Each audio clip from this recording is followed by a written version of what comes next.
Hello friends, welcome back to my channel. ఎలా ఉన్నారు మీరంతా? నేనైతే చాలా బాగున్నాను. ఈరోజు వచ్చేసరికి సండే రోజు వ్లాగ్ నేను మీతో షేర్ చేసుకోబోతున్నాను అనమాట. ఇక్కడ వచ్చేసరికి సండే వచ్చేసి అందరికీ నార్మల్గా లేట్గా స్టార్ట్ అవుతుంది. లేట్గా లంచ్ అవుతుంది. మళ్ళీ నైట్ వచ్చేసరికి లేట్గా అందరూ అలాగే నిద్రపోతూ ఉంటారు. మా ఇంట్లో కూడా అలాగే జరుగుతుంది. మీ ఇంట్లో కూడా జరుగుతుందో లేదో ఒకసారి నాకు కామెంట్లో షేర్ చేయండి. ఇక్కడ వచ్చేసరికి ఏంటంటే ఏజ్ గ్యాప్ ఉంటే వచ్చేసరికి పిల్లలు ఎక్కువసేపు ఆడుకుంటారు అనుకుంటూ ఉంటాం. కానీ మా ఇంట్లో మాత్రం చాలా రివర్స్గా జరుగుతుందనమాట. రెగ్యులర్గా వీడు చూసారు కదా, ఇక్కడ వీడేంటంటే టీనోని వచ్చేసరికి ఆడిపించడం కాదు కదా, ఎక్కువగా ఏడిపించే పని చేస్తూ ఉంటాడనమాట. కొన్నిసార్లు అబద్ధం చెప్పడం ఎందుకులే కానీ కొన్నిసార్లు బాగానే చూసుకుంటాడు. కాకపోతే ఏంటంటే వీడుంటేనే ఎక్కువ ఏడుస్తూ ఉంటుంది. ఎందుకో అని చూస్తే ఏంటంటే వాడికి ఫోన్ కావాలి, తినికి ఫోన్ కావాలన్నమాట. అందుకని చెప్పేసి ఇలా ఫోన్ టీను వచ్చేసరికి ఎక్కువగా రైమ్స్ నేను టీవీలోనే పెట్టడానికి ప్రిఫర్ చేస్తూ ఉంటాను అనమాట. ఎందుకంటే ఇప్పుడు ఏంటంటే అందరూ గుర్తుంచుకోవాల్సిన విషయం ఏంటంటే 5 yearsలో పిల్లలకి మనం కనుక ఫోన్ ఇస్తే వాళ్ళకి మెల్లకన్ను వచ్చే ఛాన్సెస్ ఎక్కువగా ఉంటాయి. కాబట్టి నేను వచ్చేసి టీనుకి మ్యాక్సిమం ఫోన్లోనే టీవీ పెట్టేస్తాను. ఫోన్ చాలా తక్కువ ఇస్తాను. ఇన్ కేస్ ఎప్పుడైనా కావాలి అంటే ఫోన్ ఇస్తూ ఉంటాను. మ్యాక్సిమం పెట్టేస్తూ ఉంటాను అనమాట. దెన్ నెక్స్ట్ ఇక్కడ ఏంటంటే చిన్నకన్నాను వాళ్ళ డాడీ బయటకు వెళ్ళడానికి రెడీ అవుతున్నారు. ఇక్కడ వాళ్ళ డాడీ టీషర్ట్ వేసుకున్నాడు అనమాట. ఇంకో 2-3 years అయితే వాళ్ళ డాడీ టీషర్ట్స్ కూడా వీడికి సరిపోయేలా అయిపోతాయి. ఇక్కడ ఏంటంటే చిన్ని కన్నగాడు తక్కువ ఏజ్లో కూడా ఎక్కువగా ఏజ్ కనిపించడానికి రీజన్ ఏంటంటే వాడికి ఏంటంటే మదర్ ఫీడింగ్ వచ్చేసరికి కంప్లీట్ అయ్యేంత వరకు మదర్ ఫీడింగ్ ఉందన్నమాట. ఇలా మదర్ ఫీడింగ్ ఎక్కువగా తీసుకునే పిల్లలు ఏంటంటే మన గ్రోత్ ఎక్కువగా ఉంటుందని నా ఫీలింగ్. నేనైతే అలాగే అనుకుంటాను. పిల్లలకి ఇలా మదర్ ఫీడింగ్ ఎక్కువ ఇచ్చే పిల్లలకి ఏంటంటే ఇమ్యూనిటీ పవర్ కూడా ఎక్కువగా ఉంటుంది. త్వరగా డిసీజెస్ అటాక్ అవ్వవు. జలుబు కానీ దగ్గు కానీ నార్మల్గా వచ్చే కన్నా కూడా వీళ్ళకి చాలా తక్కువగా అనిపిస్తుంటుంది. ఎక్స్ట్రా చేసేదే ఉంది, నువ్వు ఆచి వెళ్ళట్లేదా?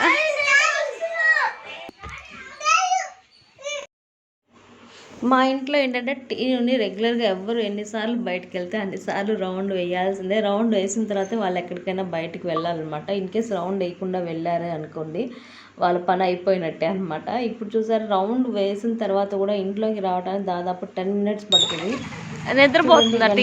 సాగదీస్తే కానీ ఇంట్లోకి రాదు ఈ అమ్మాయి. అలా బతిమాలి ఇలా బతిమాలి నేను లోపలికి తీసుకుని ఇన్ కేస్ టీవీ రౌండ్ వేసేటప్పుడు వాళ్ళ అన్నయ్యని ఎక్కించినా కూడా ఊరుకోదు అస్సలు. సింగిల్ రౌండ్ వెళ్ళాలి. ఇన్ కేస్ వీళ్ళు ఎక్కినా కూడా మళ్ళీ వేయాలి. ఎలా నటిస్తుందో కళ్ళు తెరిచి చూస్తానే, వస్తుందా రాదా లేరా టీనొద్దా రా. నిద్రపోయావు బండి మీద?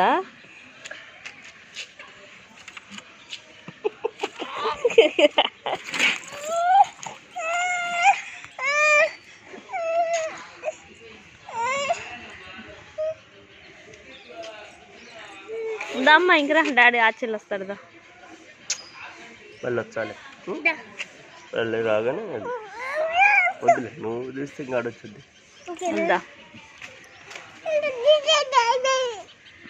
మళ్ళీ అమ్మటే వస్తాను, క్లాస్కి వెళ్ళి వచ్చేస్తా. క్లాస్కి వెళ్ళి రాగానే అది వద్దులేమ్మా. దెన్ నెక్స్ట్ ఇక్కడ ఏంటంటే టీనుని మోటివ్ చేయటం కోసం నేను ఇక్కడ పైన గార్డెన్ దగ్గర తీసుకొచ్చాను అనమాట. అదే కాక ఈరోజు గార్డెన్లో వచ్చేసరికి పూలు ఇవన్నీ బాగా పూసినాయి. ఇదే రెగ్యులర్ డేస్ ఉంటాయి కదా, నేను గురువారం, శుక్రవారం, శనివారం మాత్రమే పూజ చేస్తూ ఉంటాను. ఇదే రెగ్యులర్ డేస్లో వస్తే దేవుడికి చాలా ఉపయోగపడేవి. ఇవే సండేస్ అలా వస్తే ఏంటంటే వాటిని నేను అంతే ఉంచేసాను, చెట్టుకు అంతే ఉంచేస్తాను అనమాట. చెట్టుకు ఉంటే కొంచెం ఈవినింగ్ వరకు ఉంటాయి కదా, మనం కోసి ఇంట్లో పెట్టేస్తే ఏముంటుందిలే అని చెప్పేసి నేను మ్యాక్సిమం చెట్లకే ఉంచేస్తాను. ఒకసారి మొత్తం చెట్లన్నీ చూపిద్దాం అనుకొని నేను ఇలా చూపించాను. చూసారు కదా, నా చెట్లన్నీ అయితే ఇలా ఉన్నాయి. చుక్క కూరగడ చాలా బాగా వచ్చింది. దెన్ నెక్స్ట్ ఇక్కడ వచ్చేసరికి నేను సండే బ్రేక్ఫాస్ట్ రెడీ చేస్తున్నాను అనమాట. బ్రేక్ఫాస్ట్ కోసం నేను వచ్చేసరికి చపాతీ ఎగ్ రోల్ చేస్తున్నాను. దానికోసం నేను మధ్యలో స్టఫింగ్ కోసం వెజ్ రెడీ చేస్తున్నాను అనమాట. దీనికోసం నేను ఇక్కడ ఉల్లిపాయ, టమాటా, క్యాప్సికమ్ తీసుకున్నాను. ఇవన్నీ పొడవుగా కట్ చేసి పెట్టుకున్నాను. మీరు కావాలనుకుంటే క్యారెట్ కూడా తీసుకోవచ్చు. దెన్ నెక్స్ట్ దీంట్లో నేను యాడ్ చేశాను 1 స్పూన్ ఆయిల్ కూడా. ఈ వెజిటేబుల్స్ అన్ని ఫ్రై అవ్వటం కోసం 1 స్పూన్ ఆయిల్ వేశాను. దెన్ నెక్స్ట్ ఇక్కడ ఏంటి, నేను ఒక 1/2 స్పూన్ సాల్ట్ కూడా వేశాను. ఈ సాల్ట్ వచ్చేసరికి మనం మధ్యలో స్టఫ్ పెడతాం కదా, ప్లెయిన్గా ఉంటే బాగుండదు కాబట్టి నేను ఇక్కడ సాల్ట్ యాడ్ చేస్తాను. దెన్ నెక్స్ట్ దీంట్లో నేను యాడ్ చేస్తున్నాను ఒక పావు స్పూన్ మిరియాల పౌడర్ కూడా యాడ్ చేస్తున్నాను. నేను ఇక్కడ రెడీమేడ్ తీసుకున్నాను, మీరు కావాలంటే ఫ్రెష్గా కూడా ప్రిపేర్ చేసుకొని వేసుకోవచ్చు. ఇవన్నీ వేసిన సాల్ట్, మిరియాల పొడి ఇవన్నీ కలిసేలాగా ఒక జస్ట్ 2 minutes మిక్స్ చేసి మనం పక్కన పెట్టేసుకుందాము. ఇవి వచ్చేసరికి హై ఫ్లేమ్ మీద మనం ఫ్రై చేసుకోకూడదండి, నార్మల్ లో ఫ్లేమ్లో మిక్స్ చేసుకోవాలి. దెన్ నెక్స్ట్ దీంట్లో నేను యాడ్ చేస్తున్నాను ఒక 1/2 స్పూన్ షుగర్ వేస్తున్నాను. దెన్ నెక్స్ట్ ఇక్కడ వచ్చేసరికి నేను ఒక 1/2 స్పూన్ వచ్చేసి వెనిగర్ కూడా వేస్తున్నాను. మీరు కావాలనుకుంటే వెనిగర్ బదులు నిమ్మరసం కూడా యాడ్ చేసుకోవచ్చు. నిమ్మరసం కన్నా వెనిగర్ అయితే చాలా బాగుంటుంది. దెన్ నెక్స్ట్ ఇవన్నీ వెనిగర్, షుగర్ ఇవన్నీ మిక్స్ చేసుకొని మనం స్టవ్ ఆఫ్ చేసుకొని పక్కన పెట్టుకోవాలి. మీరు ఇవన్నీ కనుక వెనిగర్, షుగర్ వచ్చేసరికి ఫస్ట్ వేయకూడదండి, మనం లాస్ట్లో వచ్చేసి వేయాలి. షుగర్ అని మెల్ట్ అయిపోతూ ఉంటాయి కదా, అందుకని చెప్పేసి నేను షుగరు, వెనిగర్ లాస్ట్లో వేస్తున్నాను. దెన్ నెక్స్ట్ ఇక్కడ ఏంటంటే నేను చపాతీ రెడీ చేసి పెట్టేశాను. ఈ చపాతీ కోసం ఫస్ట్ వచ్చేసరికి మనం చపాతీ కాల్చి పెట్టుకోవాలన్నమాట. చపాతీ వచ్చేసరికి కొంచెం పెద్ద సైజు చేసుకుంటే సరిపోతుంది. ఫస్ట్ చపాతీ వేసే కన్నా ముందు పెనం వచ్చేసరికి హీట్ అవ్వాలి. హీట్ అవ్వకుండా చపాతీ వేస్తే అది గట్టిగా వస్తాయి, అందుకని చెప్పేసి ఫస్ట్ మనం చపాతీ వేసుకునే దానికన్నా ముందు పెనం అనేది ప్రాపర్గా హీట్ అవ్వాలి. ఇలా చపాతీ వచ్చేసరికి 2 sides లైట్గా కాల్చుకున్న తర్వాత ఎగ్ ఉంటుంది కదా, డైరెక్ట్గా వేసేసాను నేను. మీరు కావాలనుకుంటే ఆమ్లెట్ మిక్చర్ లాగా కూడా రెడీ చేసుకోవచ్చు. అంటే ఎగ్లో సాల్ట్, పెప్పర్ ఇవన్నీ కూడా వేసి కారం, ఉప్పు, పసుపు ఇవన్నీ కూడా వేసుకొని మిక్స్ చేసుకోవచ్చు. నేను ఏంటంటే ఇక్కడ డైరెక్ట్గా వేసేసాను. ఇలా మొత్తం ఎగ్ అంతా చపాతీ మొత్తం స్ప్రెడ్ అయ్యేలాగా మనం స్ప్రెడ్ చేసేసుకోవాలి. ఇప్పుడు ఏంటంటే ఆయిల్ వేసుకొని చక్కగా మొత్తం నీట్గా కాల్చుకోవాలన్నమాట. ఎందుకంటే మనం ఒకసారి జస్ట్ చపాతీ గట్టి పెట్టడం కోసం మనం ఒకసారి ఫ్లిప్ చేసి తీసుకున్నాం కాబట్టి ఇక్కడ ఏంటంటే కింద వైపు కూడా చపాతీ కాలేలాగా మనం చూసుకోవాలి. చూసారు కదా, కలర్ అనేది ఇంకా ఎక్కువ రాలేదు. చపాతీ గట్టి పట్టడం కోసమే నేను కొంచెం అలా 2 sides ఫ్లిప్ చేశాను. ఇలా సెకండ్ సైడ్ కూడా ఆయిల్ మొత్తం అప్లై చేసుకొని మొత్తం ఆయిల్ చపాతీ మొత్తం లైట్గా స్ప్రెడ్ చేసుకోవాలి. ఎక్కువ ఆయిల్ పడదండి దీనికైతే. మీరు కావాలనుకుంటే బ్రష్తో కూడా ఆయిల్ అప్లై చేసుకోవచ్చు. ఇప్పుడు ఏంటంటే ఇప్పుడు మనం ఫ్లిప్ చేసిన తర్వాత ఉన్న ఎగ్ మిక్చర్ అంతా మనం ఫ్రై అయ్యేలాగా చూడాలి. చూసారు కదా, చపాతీ మొత్తం కలర్ వచ్చేసింది, ఎగ్ మిక్చర్ అంతా కలర్ వచ్చేసింది కదా. ఇప్పుడు ఏదైతే మనం మిక్చర్ రెడీ చేసి పెట్టుకున్నాం కదా, ఇది వచ్చేసరికి మధ్యలో స్టఫింగ్ పెట్టేయడమే. మీరు కావాలనుకుంటే ఈ స్టఫింగ్ వచ్చేసరికి పక్కన సైడ్గా కూడా తీసుకోవచ్చు, లేకపోతే ఇలా స్ప్రెడ్ చేసుకొని తీసుకోవచ్చు. ఇక్కడ వచ్చేసరికి నేను ఫస్ట్ ఏదైతే చపాతీ రెడీ చేసి పెట్టాం కదా, దాంట్లో ఒక స్పూన్ సాస్ వేసాను. మీరు కావాలనుకుంటే మేయో కూడా మిక్స్ చేసుకొని వేసుకోవచ్చు, మేయోతో కూడా బాగుంటుంది. నేను ఇక్కడ వచ్చేసరికి ఓన్లీ టొమాటో సాస్ మాత్రమే వేసాను. ఏదైతే మిక్చర్ రెడీ చేసి పెట్టాం కదా, ఈ మిక్చర్ని కూడా వేసేసి వీటిని వచ్చేసరికి నేను రోల్స్లా చేసేస్తాను. మీరు కావాలనుకుంటే సమోసా షేప్లో కూడా వేసుకోవచ్చు వీటిని.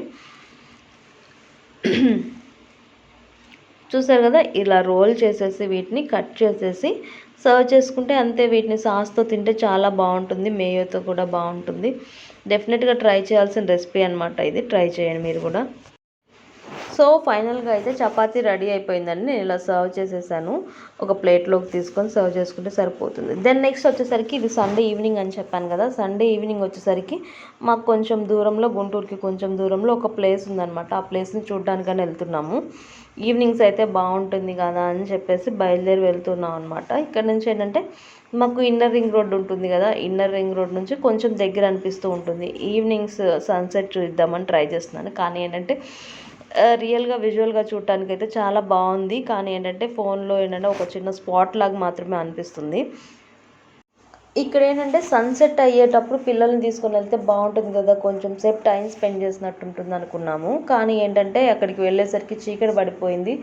అందుకని చెప్పేసి మేము సగం దూరం వెళ్ళేసి తిరిగి వచ్చేసాం అనమాట. తిరిగి వచ్చేటప్పుడు కూడా ఇంకా ఏం వెళ్తాంలే ఇంటికి అని చెప్పేసి మేము వచ్చేటప్పుడు పిల్లల్ని స్టేడియంకి తీసుకొని వచ్చాము. అక్కడైతే చాలామంది పిల్లలు ఉంటారు కదా ఆడుకోవటానికి అని చెప్పేసి, ప్లస్ ఏంటంటే కొత్త చేంజ్గా కూడా ఉంటుంది కదా అని చెప్పేసి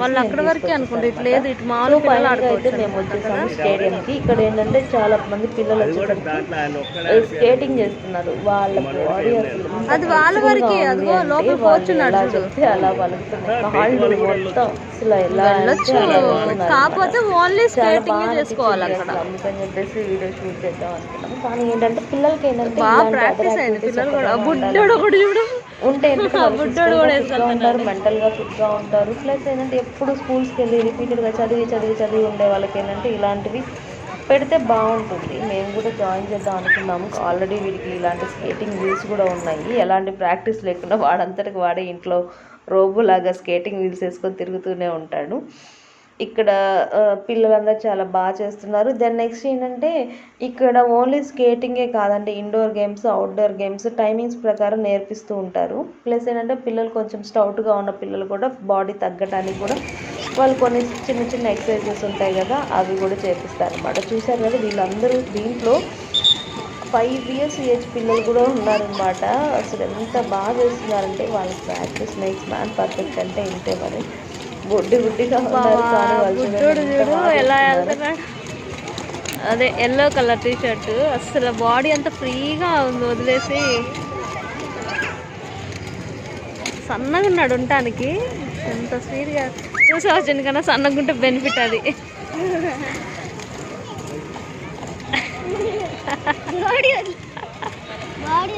సబ్వే సర్వీస్లో బుడ్డోడు పరిగెత్తాడే.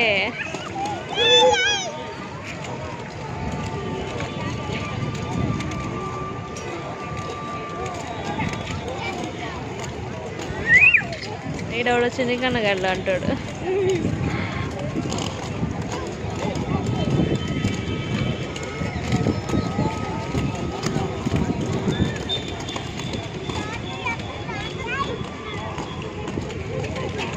అదే వాడు కూడా సింగిల్గా వెళ్తున్నాడు చూడు.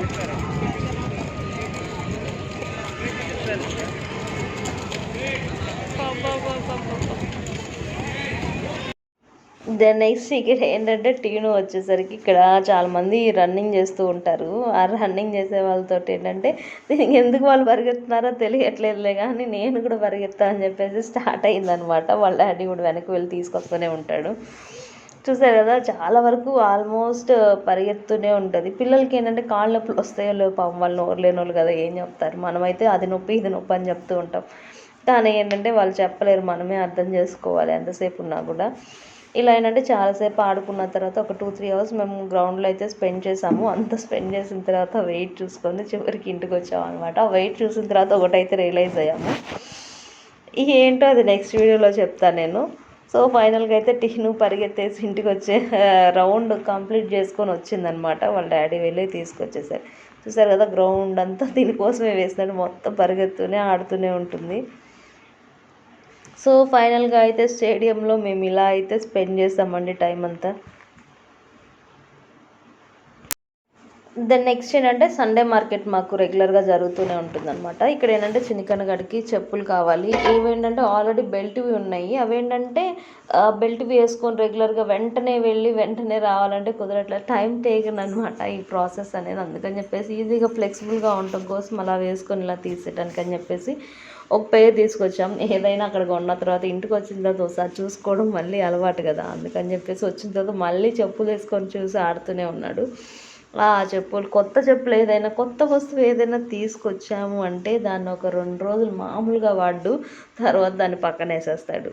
ఆ చెప్పులు కూడా విసుకొచ్చేలాగా వాడతాడనమాట. ఇప్పుడు చెప్పులు తీసుకొచ్చామా అది నెక్స్ట్ డేనే వాడేయాలి. ఏదైనా కొనుక్కొచ్చామా అది నెక్స్ట్ డేనే స్కూల్కి తీసుకెళ్ళి ఎగ్జిబిషన్ పెట్టి అందరికీ చూపించడం స్టార్ట్ చేస్తాడనమాట. ఎవరికైనా చిన్నపిల్లలకి ఇలాగే ఉంటుంది. దాన్ని కొత్త వస్తువు తెచ్చుకుని వాళ్ళ ఫ్రెండ్స్తో చూపించాలి చెయ్యాలి అని చెప్పి అనుకుంటూ ఉంటారు కదా, వీడు కూడా అలాగే అనమాట.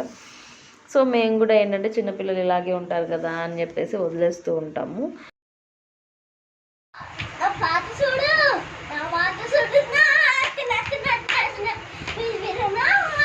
అరే దెన్ నెక్స్ట్ ఇక్కడ వచ్చేసరికి నేను డిన్నర్ కోసం చికెన్ ఫ్రై రెడీ చేస్తున్నాను అనమాట. చికెన్ ఫ్రై కోసం అయితే ఫస్ట్ నేను చికెన్ ఉడకబెడుతున్నాను. ఇలా చికెన్ని మొత్తం క్లీన్ చేసి పెట్టేసిన తర్వాత దీంట్లో సాల్ట్ పసుపు వేసి ఉడకబెట్టేస్తున్నాను.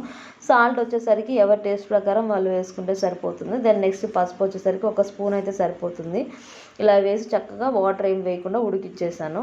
ఉడికిచ్చేసి పక్కన పెట్టేసిన తర్వాత ఇక్కడ ఫ్రై కోసం నేను ఒక బాండీ పెట్టాను. ఇలా వెడల్పుగా ఉన్న బాండీ అయితే ఫ్రైకి ఈజీగా ఉంటుంది కాబట్టి తిప్పడానికి ఈజీగా ఉంటుందని చెప్పేసి నేను ఎక్కువ వెడల్పుగా ఉన్న బాండీలో ప్రిఫర్ చేస్తూ ఉంటాను.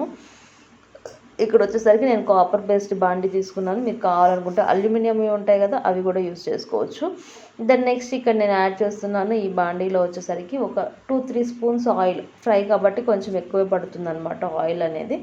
ఈ ఆయిల్ హీట్ అయిన తర్వాత నేను ఉల్లిపాయ ముక్కలు కట్ చేసి పెట్టాను, క్యూబ్స్లా కట్ చేసి పెట్టుకున్న ఉల్లిపాయ ముక్కలు వేసాను. ఇవన్నీ ఫ్రై అయిన తర్వాత మీడియంగా ఫ్రై అయ్యేటప్పుడే మనం జీడిపప్పు కూడా వేసుకోవాలి. ఎక్కువగా ఫ్రై అయ్యేంత వరకు మనం ఆనియన్స్ వెయిట్ చేయాల్సిన అవసరం లేదు. ఇది వచ్చేసరికి ఫ్రై కాబట్టి చికెన్ ముక్కలతో పాటు ఆనియన్ ముక్కలు కూడా ఫ్రై అయిపోతాయి కాబట్టి కొంచెం సేపు నార్మల్గా అలా టాస్ చేసిన తర్వాత మనం వెంటనే చికెన్ ముక్కలు వేసుకోవచ్చు. ఇలా ఫ్రై అయిన తర్వాత నేను ఇక్కడ ఏంటంటే అల్లం వెల్లుల్లి కొబ్బరి పేస్ట్ వేసాను.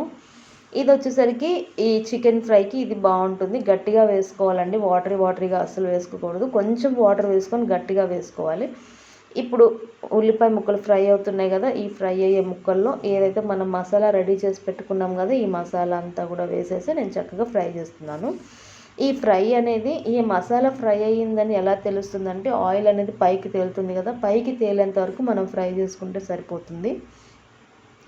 అడుగంటుతుంది కదా అనిపిస్తున్నప్పుడు మనం చికెన్ వేసుకుంటే సరిపోతుంది. అదే గ్రేవీ కర్రీకి అయితే ఆయిల్ మొత్తం పైకి తేలేంత వరకు మనం వెయిట్ చేయాలి.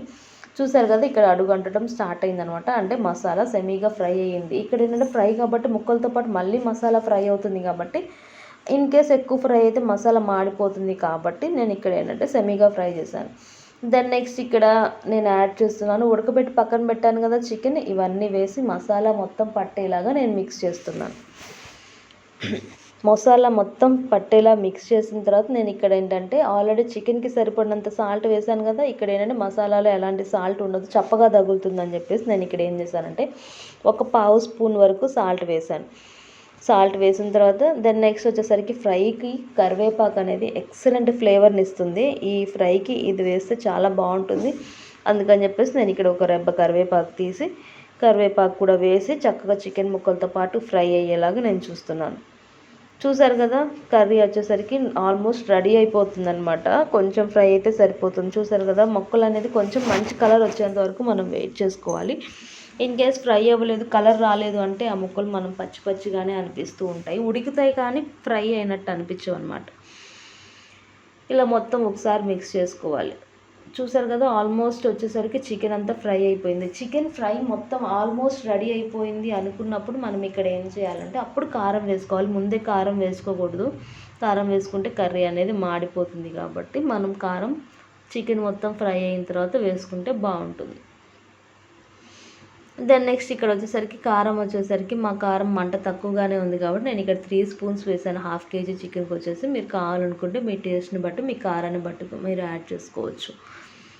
మొత్తం కారం అంతా పట్టించాలి ముక్కలకి. కారం వేసిన తర్వాత ఒక 5 to 8 minutes ఫ్రై అయితే సరిపోతుంది. దెన్ నెక్స్ట్ ఇక్కడ ఫైనల్గా వచ్చేసరికి గరం మసాలా యాడ్ చేస్తున్నాను. ఈ గరం మసాలా కారం 2 సైమల్టేనియస్గా ఒకేసారి యాడ్ చేసుకుంటే సరిపోతుంది. సో ఫైనల్లీ చికెన్ ఫ్రై అనేది రెడీ అయిపోయిందండి. ఈ ఫ్రై చాలా బాగుంటుంది. డెఫినెట్గా ట్రై చేయాల్సిన రెసిపీ. ట్రై చేసి ఎలా వచ్చిందో నాకు కామెంట్ బాక్స్లో షేర్ చేసుకోండి. సో ఈ వీడియో నేను ఇక్కడితో ఎండ్ చేస్తున్నాను. ఈ వీడియో మీకు నచ్చినట్లయితే లైక్ చేయండి, షేర్ చేయండి, కామెంట్ చేయండి. మళ్ళీ మిమ్మల్ని నా నెక్స్ట్ వీడియోలో మీట్ అవుతాను. అంతవరకు బాయ్.